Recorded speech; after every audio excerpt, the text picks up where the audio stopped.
Global warming, a concept we are all very familiar with, has become a major global challenge over the years. At the same time, we have to tackle the major issues that billions of people continue to face, such as energy, poverty, poor nutrition, and a low standard of living. Imagine living in a world where summer never seems to end, where millions of people are forced to leave their homes as coastal cities like Lagos are engulfed by increasing sea levels, and where the wildlife you read about as a child disappears due to the unrelenting heat.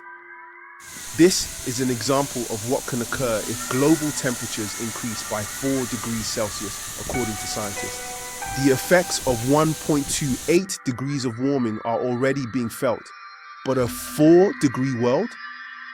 That will bring changes humanity has never faced before. So, what does life in a 4-degree world look like, and can we stop it? Let's dive into this future before it becomes our reality. The average world temperature has increased by roughly 1 degree Celsius since the 1850s due to human activity. Personally, I think what will happen is super hot years like 1988 with super hurricanes like Gilbert, or in '89 Hurricane Hugo. Events that now happen once in 50 years will start happening once in 30 and once in 20. And then people will start asking early in the next century, what is nature doing to us? It's not nature doing to us, it's what we're doing to nature and to ourselves. According to reports from the International Panel on Climate Change, 5 of the warmest years on record have occurred since 2015, demonstrating the extent to which human activity is harming the environment. Countries' contributions to climate change can be measured in a variety of ways, although national emissions are most frequently reported. Carbon dioxide emissions and incomes have historically been closely related, and this is still the case in low and middle income nations today. As a result, low incomes and high levels of poverty have been linked to low per capita emissions. This emphasizes the need for richer countries, which are far wealthier, to cut their emissions as soon as possible in order to make room for the development of poorer nations. Many richer countries are achieving this, although not fast enough. You have to develop new technologies to help solve this problem. It's just absolutely fundamentally key to solving this problem. There's just no way we can do enough trees or algae, or you just got to have new technology. As you can see in the chart, there are large inequalities in emissions per person worldwide. Humans have released more than 1.5 trillion tons of carbon dioxide into the atmosphere since the Industrial Revolution. Towns became cities, and manufacturing was transferred from quiet homesteads to factories. This transformation we call the Industrial Revolution. In 2024, the amount of CO2 released exceeded 37 billion tons. Due to the requirement for fuel for industry to function, economic development has been the primary contributor to this emission. Heat and electricity account for 25% of this, with the rest going toward oil and gas production, diesel and gasoline for automobiles and trucks, and so forth. So, which sector of the economy produces the highest carbon dioxide emissions each year? It's the energy sector, as you may have assumed, and you are correct. Heat and power generation accounted for 16.3 billion of the 36.3 billion tons of carbon dioxide emissions in 2021. What effect of climate change are you experiencing in your region right now? Let us know in the comment. Also, if you've watched this far, support us by liking this video and subscribing to the channel. There is a constant debate over whether economic growth can be maintained while addressing climate change and adhering to environmental standards. Well, it was only a few years ago Al Gore and company were telling us the debate was over, this climate change really new way of thinking was just inevitable and we should all submit. But they've had a number of setbacks at the past few meetings. They've really had their agenda stalled.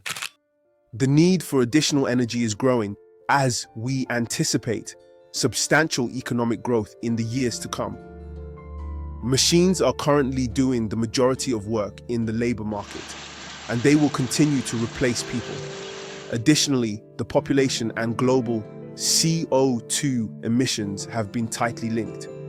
The issue of global warming is complicated since growing populations lead to increasing agricultural production and activities, as well as high energy use. Some companies are already talking about how they've developed a substitute for this stuff called HFCs.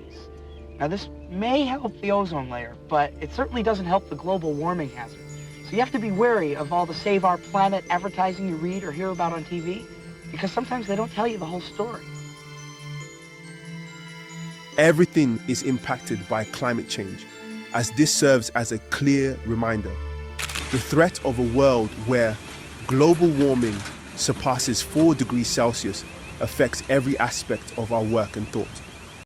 Wildfires swept across Spain on Monday as the southern European country faced the 8th day of a heat wave. Much of Europe has been baking in extreme heat that has pushed temperatures over 110 Fahrenheit in some regions. Soaring temperatures have sparked wildfires across tinder-dry countryside in Spain, as well as neighbouring Portugal and France.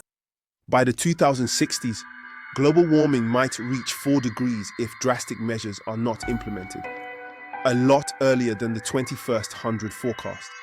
When global warming exceeds 4 degrees, there will be unprecedented heat waves, catastrophic droughts, floods in many areas, and the breakdown of all human systems. Developing nations like Africa will be the most impacted since they lack the resources to plan for and combat the effects. Bangladesh is one of the countries most vulnerable to the effects of global warming. Over 70% of Bangladesh's land is less than 10 meters above sea level.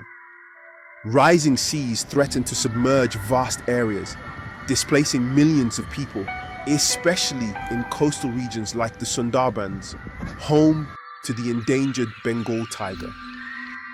The distribution of this temperature increase is unevenly distributed since some countries are more severely affected by the climate than others. Time to get global warming under control is now. We need to use energy a lot more efficiently, start switching to renewable sources, keep the carbon in our trees and soil where it belongs, get rid of the CFCs that are screwing up the air. And if we get started now and really pay attention, I think we can solve this problem before it gets out of control. There will be nothing to look forward to in terms of business, development, or life if the world temperature rises at this rate. Avoiding a world that is 4 degrees Celsius warmer is the only way to fight it.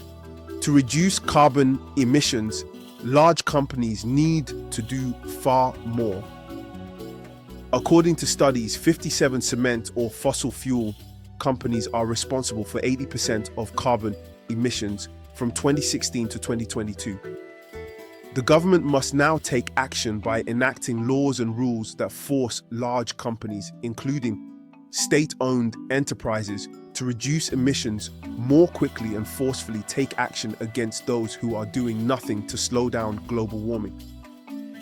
If you liked this video, click the next video on your screen to learn about the reality of life after school.